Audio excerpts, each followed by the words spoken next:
আমরা আছি professional web design এবং ডেভেলপমেন্টের সিএসএস সেকশন।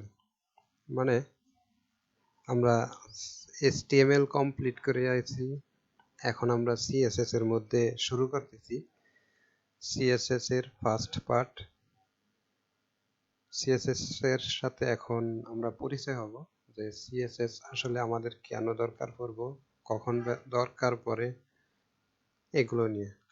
তো প্রথমে দেখেন আমাদের সামনে কিছু কঙ্কাল শো করতেছে। এটা দিয়ে আমি আপনাদেরকে এটাই বোঝাইতে চাইছি যে আমরা এর আগে যে HTML গুলো শিখলাম, সেই HTML শিখার পরে আমরা যতটুকু পারছি, আমরা যা কিছু করতে পারতেছি, শুধুমাত্র HTML দিয়ে যা করতে পারতেছি, এগুলো মূলত একজন হিউম্যান বডির সাথে যদি ধরেন ওয়েব ডিজাইনটাকে যদি একজন হিউম্যান বডির সাথে কম্পেয়ার করতে যাই, তাহলে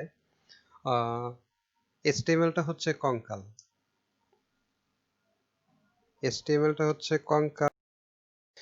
HTML-টা কঙ্কাল আর CSS-টা হচ্ছে এরকম একটা জিনিস যেটা আপনারা স্ক্রিনে দেখতেছেন। যে কঙ্কালের উপর যখন আপনি মাংস, চামড়া এগুলো দিবেন, তখন কিন্তু এটাকে সুন্দরভাবে আমাদের 3.5 হাত দেহরাজ্য পূর্ণাঙ্গভাবে তৈরি হয়। সো CSS-টা আমরা মূলত মানে সাজানো গুছানোর জন্য তৈরি করলাম। এরপরে থাকে দেখেন এখানে এই ছবিটার মাধ্যমে বোঝা যাইতেছে যে কঙ্কাল ও মাংস দুইটা মিলায়া হইল মানুষের বডি, মানে ওয়েব ডিজাইন কমপ্লিট হইল। কিন্তু একটা জিনিস বাকি থাকে, ওইটা হচ্ছে আপনার হাঁটা চলাকরণের যে শক্তি, এই জিনিসটা বাকি থাকে। এই জিনিসটা আমরা জাভা স্ক্রিপ্ট দিয়ে করতে হবে আমাদের।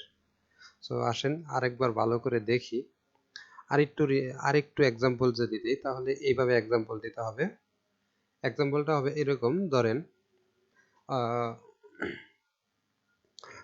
HTML দিয়ে কঙ্কাল করলাম, CSS দিয়ে আমি মাংস চামড়া দিলাম, কিন্তু যখন মাংস চামড়া দিলাম কিন্তু আমি অনেক বেশি সুন্দর করতে পারলাম না। একটা যেরকম বেশি সুন্দর করা যায়, যায় না যে তা না, করা যায়, অনেক সময় বেশি দেওয়া লাগে। কিন্তু আমি যদি এটাকে একটু সময় কম দিয়া পোশাক আশাক পরাইতে চাই, তাহলে আমার করতে হবে একটা ফ্রেমওয়ার্ক ব্যবহার করতে হবে। HTML, CSS, জাভাস্ক্রিপ্ট তিনটাকে মিলায়া একটা ফ্রেমওয়ার্ক আছে, নাম হচ্ছে বুটস্ট্র্যাপ। তখন আপনার এই বডির উপরে কাপড় চোপড় পরানো হবে, মেকআপ দেওয়া হবে, এরকম আর কি ব্যাপার। তো আমরা যদি মানে মানব দেহের সাথে কম্পেয়ার করি CSS কে, তাহলে CSS হচ্ছে মূলত শরীরের চামড়া, মাংস, এইগুলো হচ্ছে CSS।